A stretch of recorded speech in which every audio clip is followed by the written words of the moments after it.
The new championship season is underway, and here are my predictions. Let's get into it. In 24th place now, I've got Plymouth Argyle.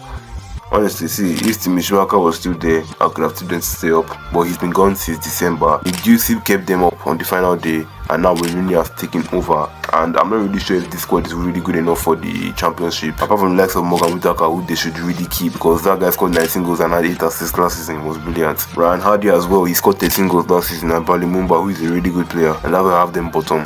But as for Wayne Rooney now, if Plymouth have an identity entering the end of the season, of course, they can keep him in League One and maybe a project to start. On to 23rd place now, I've got Oxford United. This is their first year back in the championship since 1999, 25 years ago.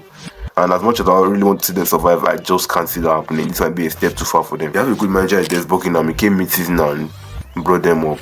And they've also made some good signings in the likes of Matt Phillips, Will Vaux, and Louis Sibley. But unfortunately, I think they'll come short in a 5-team race. In 22nd place now, I've got Blackburn Rovers. See, if Sammy Smolik stays, they'll be alright. If he goes, I'm not really looking forward to their season. Yeah, they've made some really good signings, but signings didn't really look good last season, especially with the fact that they won just 3 out of the last 17 championship games. They might have been 8 draws there too, but like still, 3 wins in 17 games. That's not good. John Eustace, to me, is a very good coach. I mean, he had Birmingham City up in 6th place before they sacked him and then he got relegated. I don't really think this squad has enough to stay up. And yeah, you guys remember Rich Jested? Apparently he was good at Blackburn before he went to Aston Villa. I didn't know that. He's now their head of football directors, something like that. I'm not sure. In 21st place, just staying up now, I've got Portsmouth. This is their first time back in the championship since 2012. That's 12 years ago. How old was I? 7 now. Yeah. And yeah, I need this team back in the top flight. I'm sorry. Blue shirts, white shirts, Red Sox. I need them back in the Premier League. We're back to the football now. Yeah, so they won League One with 97 points. They only lost 5 times last season and they only lost 1 of their last 19 games. I think they're a really fantastic team. They signed the likes of Jordan Archer, Josh Murphy, and Matt Ritchie. They have a really good coach in John Mosini. I think he has enough to keep this team up just. And yeah, my thoughts go out to Kobe Bishop. I heard what happened to him, the out operation. I hope he's doing well. In 20th place, I've got Derby County. Why not? They've let go of the likes of Duarte Gale, Martin Wagon, and Conor Orahan. And they signed the likes of Ben Osborne, Jerry Yates on loan, and Caden Jackson from Ipswich Town. They also have some familiar championship faces in the likes of Sonny Bradley, Nathaniel Mendes-Like, and James Collins, who scored 19 goals in League One last season. For one, might not really be a great championship manager, and he's good at getting League One teams up, but I think with the experience this team has, I think that will just help them stay up. In 19th place, I have Watford. Apart from Rajovic, where are the goals coming from? The let go of the likes of Ishmael Kone and Drake Livermore. They signed Mamadou Doumbia and Musa Sissoko. He's 35. Tom Cleverley is probably not going to stay there throughout the season, and they might also lose their Fias player as well. They still have enough to stay up, of course. I'm worried about them small. I'm worried. In 18th place, I've got Swansea City. Luke Williams' side would like to kick off from their 14th place finish last season with the additions of Gonzalo Franco and Lawrence Vigouroux. But the departures of Jamalu and Jerry Yates might really affect them because they weren't really much goals in their team last year. They still have some Premier League stalwarts in the likes of Jay Fulton and Cal Naughton. Cal Naughton's been there since 2015. Jay Fulton made his debut in the 13-14 season, and the two of them are still there. Experience does play a part there. And in 17th place now, I've got Hull City. They sacked Liam Senior after narrowly missing out on the playoffs last year, and they replaced him with Tim Walter, someone who was sacked in February. I have them finishing 17th because if you look at the players they've lost there, Ryan Alsop, Jacob Greaves, Ozan Tufak, and Jordan Philogene. Let's not forget Matt Ingram as well. Their signings have been okay, but it will still take time. In 16th place, I've got Cardiff City. They finished 12th under Errol Bullets, but their top scorers had 6 goals, which isn't okay for any side in any division, except for maybe that Sheffield United team that finished 9th in 2020. You get me? Hopefully with the signings of Chris Willock, Alwai Gelzi, and Wilfred Ganza, their attack will improve, and also Callum Chambers will be a very good addition to their defense. 15th place now, I've got Stoke City. Stoke City now, please come back, I beg. Yeah, so what can I say about Stoke City? They haven't really finished higher than 14th to their relegation back in 2018, and I think that trend is going to continue this season, unfortunately. They said the likes of Victor Johansson, who was a fantastic keeper at Rotherham United last season, Ben Gibson, who is washed, and Sam Gallagher, with the likes of Tom Edwards and Tyrese Gamble going the other way. There will surely be an improvement under Steven Schumacher as manager, but 15th. In 14th place, I've got Millwall. They signed the likes of Macaulay Youngstaff, Jafet Tanganga, and Lucas Jensen. Jafet Tanganga, They say he's too good for the championship, and I also think he's too good for the championship too, because I mean, we knew he'll this guy at Tottenham, so of course he's some defender. And also Macaulay Langstaff, not League 40-something goals, League 2 20-something goals, and Lucas Jensen, a really good ex-Burnley keeper. And they also have a good manager in Neil Harris with his style of play. But moving on from that, the loss of Sakic is very unfortunate. It's sad to see things like that happening. They retired his number, which I think is a very fantastic tribute, and also my best wishes do go out to his family. And who knows, maybe Millwall can do it for him. Maybe they can do it for him. God rest his soul. In 13th place now, I've got Sunderland. Sunderland finished 16th last season. I tipped them to finish 5th. They ended last season poorly with 1 win in their last 7 games, and under Leji Lebri, I think they would like to improve, of course, with signings of Simon Moore, Alan Brown, Ian Poveda, and others as well. Holding on to the likes of Luton Town, who is a really important player and a good stalwart to this team, and Jack Clark, who scored 15 goals last season, will be pivotal for them. Watch out for Sunderland this season. In 12th place, I have Bristol City. Why does this happen with every time I predict to finish 12th in the championship? Last year it was Preston, now it's Bristol City. Okay, they'll fight for the playoff spots, but will unfortunately come short. But the signings of Fali Mayulu and Sinclair Armstrong will be strengthening the Armani squad. They'll be fine. In the 11th place, I've got Sheffield Wednesday. Yeah, I predicted Sheffield Wednesday to finish 24th last season. Thanks a lot, Danny Will. How did this guy keep them up? I beg. Because they lost 20 of their first 32 games. That is relegation form. Of course, you will be going down after that. Only for them to lose just 3 out of their last 14, winning 8. They also made some good signings in Jan Valery. Remember how good he was for Southampton? Ben Hamer.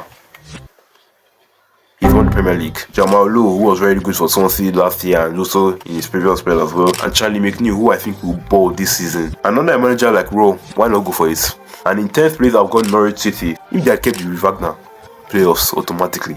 But then, under Johannes Torup, it will take time, especially with Gabriel Sara leaving for Galatasaray. He had 13 goals and 12 assists last season. They signed the likes of Jose Cordoba, and with brilliant players like Josh Sargent, Marcelino Nunez, Borja Sainz, and Jonathan Rowe, I think they'll have enough to go for the playoffs, but I just see them finishing 10th. In 9th place, I've got QPR. I think it will be a significant improvement on last season for QPR, because honestly, they look promising under Martí Cifuentes. Martí Cifuentes, what a name. At the end of the season with 10 wins, 5 draws and 4 losses in their last 19 games, Martí Cifuentes will be looking on to kick on from that late season form and progress in the league, which I think they will do. And they've also made some smart signings too, in the likes of Jan Chela, who scored 21 goals for Lugano last season. They still have Elias Chair for some reason. Yeah, Elias Chair is still there, so of course there will be progress. And in 8th place, probably the biggest shock in these predictions is pressing of end. Yeah, they lost their last 5 games of last season. It's probably not looking good. They've only made 1 permanent signing and brought in 2 loans. Despite the loss of Alan Brown and the experience Greg Cunningham, I think Ryan Lowe's side will compete for the playoffs. In 7th place, I have West Brom, and Carlos Corberán is top 3 managers in the league. He's in part of the top 3 managers in this league already. He almost got Huddersfield promoted. He almost got this West Brom team promoted. But has he been backed? That's the question. Has he been backed? They've made signings like Devante Cole, Ousmane Diakite, and Paddy McNair. What's the doing in San Diego, I beg? But then, if you look at players that have left, Matt Phillips, Okay Okushlu, Conor Townsend, Cedric Kipre, Thomas Asante, and Martin Kelly, those are really massive losses. Those are massive subtractions to the squad. And yeah, that's why I think they will just miss it. In 6th place, I've got Sheffield United. They are starting with a 2-point deduction and they've let go of a lot of players. But if you look at the signings they've made, then hey, something spicy is going on. Callum O'Hare from Coventry, Kiefer Moore, Sam McCallum, Jamie Shackleton, Sultan Gilchrist on loan. I think Chris Wilder has enough to get this team into the playoffs. And they still have the likes of Oliar Blaster, Gustavo Heyman, Vinny Souza. They still have enough to make the playoffs. In 5th place, I have Coventry. Surely this has to be their year. I need Coventry back in the Premier League as well. They've lost Callum O'Hare, a very talented player, Matt Gordon and Liam Kelly, who have both experienced players. But they've also signed the likes of Jack Rudoni on a permanent deal, Louis Binks, Brandon Thomas Asante, and Raphael, born in the Netherlands, plays for Australia. But they still have the likes of Eric Sims, Haji Wright, and Casey Palmer. Mark Robin's side will obviously make the playoffs, and I hope to see them promoted.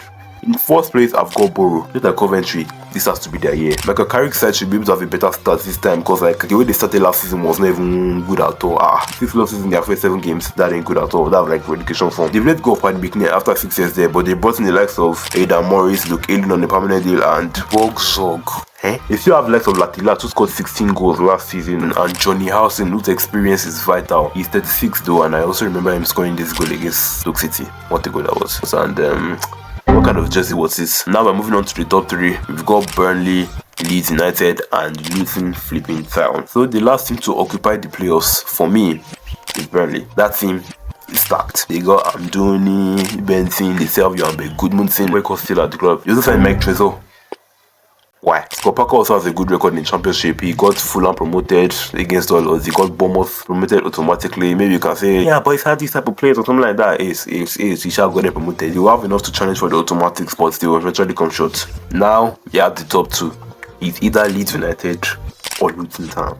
I have Leeds United finishing second. Yes, I have Leeds United finishing second. Come and fight me. They have the best team in the league in terms of quality, and not going up with 19 points is crazy. But then, at the same time, they've let go of players like Archigray, Glenn Kamara, and some of them. They still have the likes of Nyonto, Ruta, Peru, Bamford, James, Rodon, Ampadu, and even Bernard Harrison is back as well. So, this season is automatics or bust for Daniel Fark. While the team I have winning the championship is Luton Town. Yes, Luton Town are going to win the championship in 2025 by God's grace. They've let go of the likes of Berry, Osho, Onyedema. Wait, why are letting these Nigerians go now? I beg. Giles and Barkley. And they signed Shandon Baptiste and Will Walters. But yeah, they've kept most of their squad from the Premier. And for this team to score 52 goals in the Premier League, yes, they might have had the second worst defense in the league, but 52 goals scored for this team is very impressive. Rob Edwards is going to cook with this team, man. He's going to cook, man. So that's why I have Luton Town winning the championship. Here's the table. These are my championship predictions for the new season. If you've come this far, thank you very much. You have tried. Thank you guys for watching. Like and subscribe, and also comment down below where your team is going to finish. Follow my other socials as well, and yeah, I'll see you later. God bless you, and goodbye.